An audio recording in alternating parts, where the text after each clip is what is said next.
very active in this community. Today I'm going to talk about the use of high-strength steel. So the first thing is just to put things in perspective. What is high-strength steel? It's all relative. So these are all different grades that are available in structural steel. The first two material specifications are actually used in US, ASTM A36, ASTM 992. ASTM A36 actually is almost outdated. Nobody rolls that shape actually in wide flange shapes. ASTM 992 is very, very common. ASTM 913 is also available.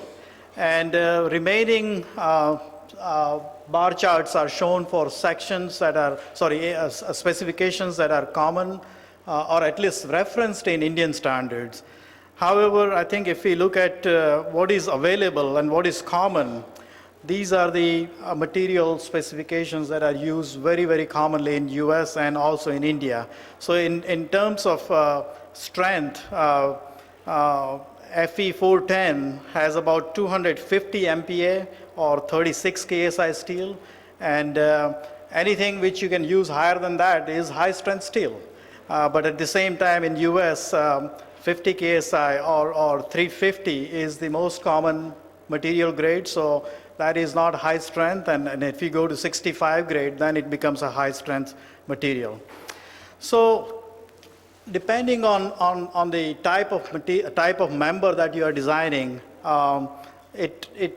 you can think about whether the high strength steel is going to be benefiting to your project or not. So if you have to divide the members in broad category, you can say that axially loaded members are basic members which is subjected to compression and tension. And I saw that most of you are structural engineers, so I don't have to explain this.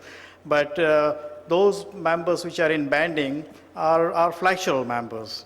So the examples of the axially loaded members are obviously gravity columns. Those are mainly in compression.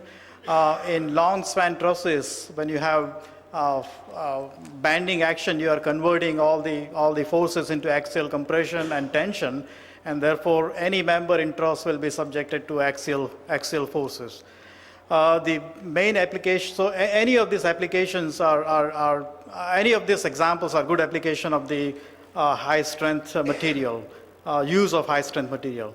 And I know that this is a very high seismic zone, so in a special moment frames, there is a philosophy that we all have to use, which is strong column and weak beam. And in that case, this high strength material can be also very, very useful. In case of banding, most of the time the floor kind of in building construction, even in steel construction, in steel project, the floor construction is not going to use high strength material, and I'm talking about 65 grade. And the reason for that is most of the time the floor construction members are controlled by serviceability. If you start using very, very high strength steel, then you can end up with very slender member, very, very thin profile member, but at the same time, the serviceability, vibration, and deflection may start controlling. So the most common application of banding elements are in kind of a short to mid-size, mid-span bridges actually. That's very, very common. So what are the advantages of high strength steel? There are some direct advantages. I mean, the higher the grade of the material, the lower the material weight is going to be. So it's going to directly turn into economy because of the reduced weight. However, there are also other advantages that people don't think about. One is reduced erection and fabrication cost. Most of the time, if you talk to contractor, they will probably use what your total tonnage is to find out what is the erection cost, obviously number of PCs and all that, but erection and fabrication cost is directly proportional to the tonnage that you have in your project. So if you reduce the tonnage, you are not only reducing the material and therefore getting your economical structure, but also there is an indirect advantage of reduced fabrication and erection cost. But there are some indirect advantages also. If the material is used, if less material is used, and if the structure becomes lighter, then there is a reduction in seismic demand also. There is a foundation cost also that is going to be saved. So that's indirect advantage. And your floors are getting more efficiently utilized. That's the indirect advantage. So the first thing that probably you're wondering that how much reduction in weight can we achieve if you use high strength concrete? Well, the answer is it depends, because depending on the type of material or type of member that you are using, the saving can be significant or it may not be as much as you think. So the members which are primarily in tension are going to get the highest advantage of the material savings. Members that are like tension members in trusses or even direct hanger or something, then those are going to be directly getting the benefit of the higher yield strength. Now, if the holes are drilled for bolted connections, which is very common, then the yield strength is not the only limit state that controls, but the ultimate strength also controls. And therefore, the ratio between the ultimate strength of regular steel and high strength steel that you are using will also affect the reduction in material. For most compression members, the weight reduction depends on the slenderness ratio that you have. And I'll explain that in very quick example, actually. So let's take two examples. The first is a very common material that is being used in India, Fe410, which has a yield strength of 250 MPa and ultimate strength of 410 MPa. And if you compare that with Fe590 or high star steel, which is made by ArcelorMittal, the Fi is 450 and Fu is 590. So if you just take the ratio of both Fy and Fu, it's 1.8 and 1.31. That means if you don't have any net section check, if you are not drilling holes, and if the members are welded together, then yield strength is going to control. In that case, you can achieve 55% reduction in the weight. This is only for tension member, remember. And also, if you drill the holes, then the 55% reduction may not be possible if your net section is controlling. You can always let it not control by putting supplemental plates and many other innovative connection ideas. But in general, if you have holes, then obviously 55% reduction is not going to be possible. In US, this 55% reduction is just not possible because we are not using A36. I mean, we are already using 50 KSI material. So this 55% reduction that I'm referring to for Indian specification Fe410 versus high star or Fe590, that number reduces to almost 30% for tension members. So now for compression members, let me just give you kind of a quick overview of how this helps. If I draw a graph of slenderness ratio, which is KL over R, and on the horizontal axis and in the vertical axis, the design compressive strength, then it looks like this for 36 KSI steel, 50 KSI steel, and 65 KSI steel. So you can see that once you are in a very slender range, the material strength really doesn't gain any strength at all because you are in elastic buckling area. That's just pi square EI over L square. There is no Fy, there is no yield strength or ultimate strength part of this equation. So you are not gaining anything.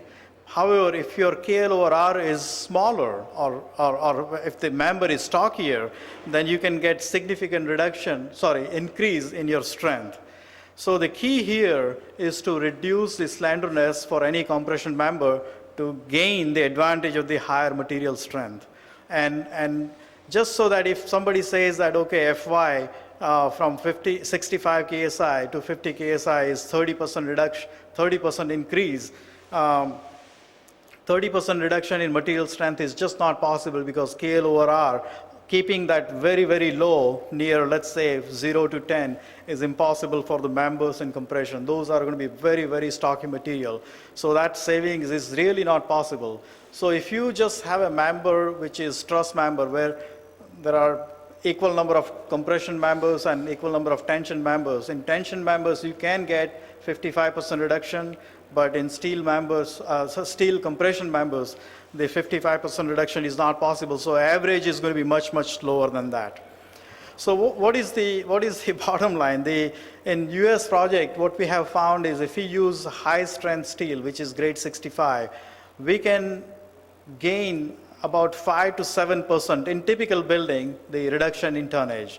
Now that tonnage reduction in India is going to be much higher because normal steel is only Fe410. So in India, I think I would expect that you should expect about 10 to 12% reduction in tonnage if you use high strength material.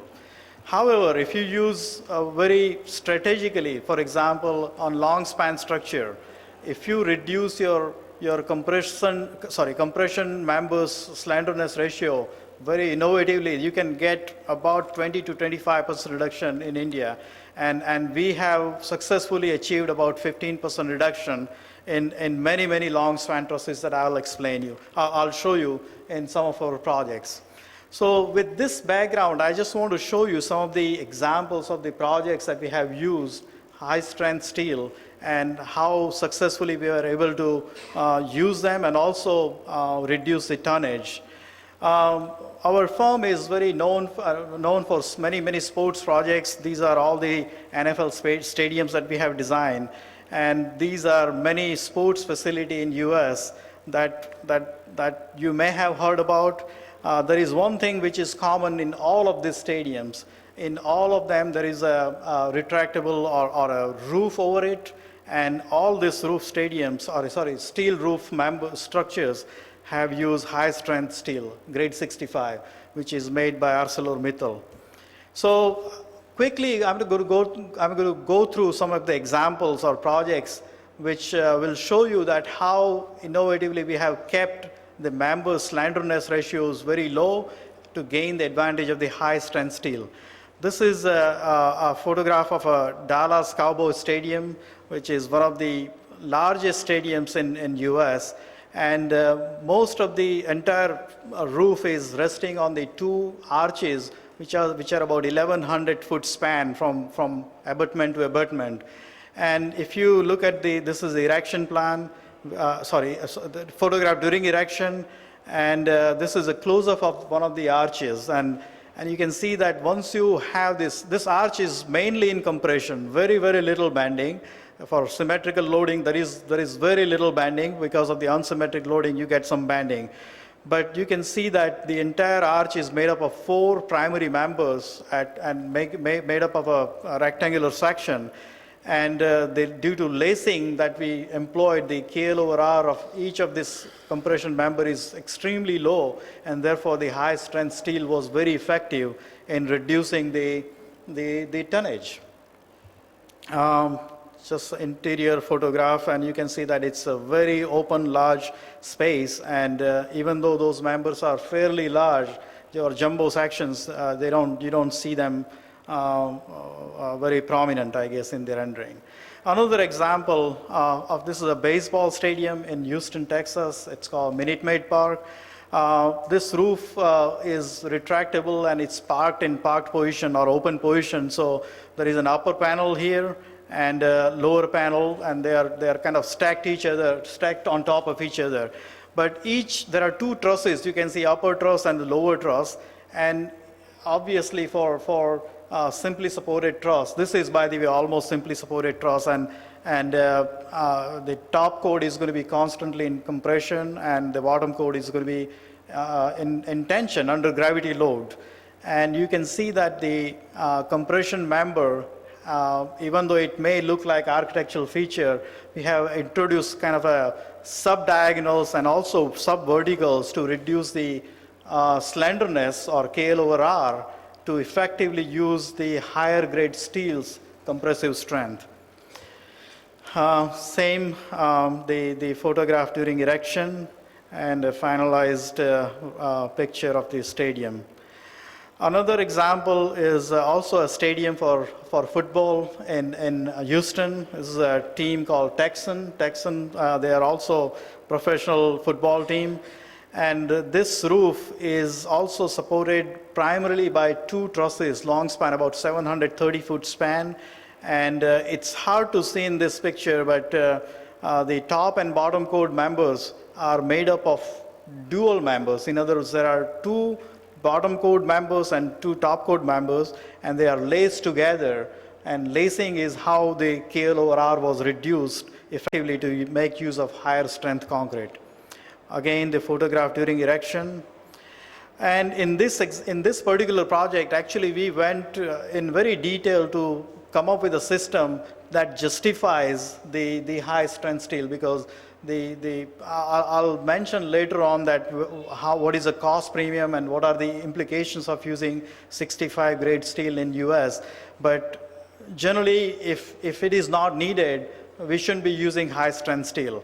But in this case, we drew, for example, for this project, based on the geometry, KL/R ratio of all the members that are in the trusses, the long span trusses. And you can see that most of the members are falling in this range of about KL/R of 35 to maybe 55 or so. And in that range, we can achieve about 25% reduction in tonnage, because that tonnage is, that KL/R is also still not very slender. Now, if you were to have this geometry or the members KL/R in the range of 120 or so, then there was no point in using high strength steel. So the key here is, for compression members, you need to keep the members very stocky or very low KL/R. This is a final photograph of, and by the way, some of these slides also show the tonnage. This is 45 PSF for a long span, about 700 foot by 400 foot span in each direction. And this is also happens to be a hurricane zone. So for loading like this, the 45 PSF is extremely economical, and we were able to achieve this by using high strength steel. This is another example of NFL stadium. This happens to be in Phoenix, Arizona. In this there were two lenticular trusses, about 700 foot span, which also used high star 65 grade steel. On the bottom chord, the member is very thin. You can see, you can't even see that. It looks like a cable almost, but those are two 14 by 425 members, and they are constantly in tension. And the top chord, because of the KL/R issue that I just mentioned, we need to reduce we reduce that by lacing a kind of a box truss at the top chord. This is the photograph during erection. I think one of the presentation by Everson I mentioned about lifting using the strand jack. We did exactly same thing.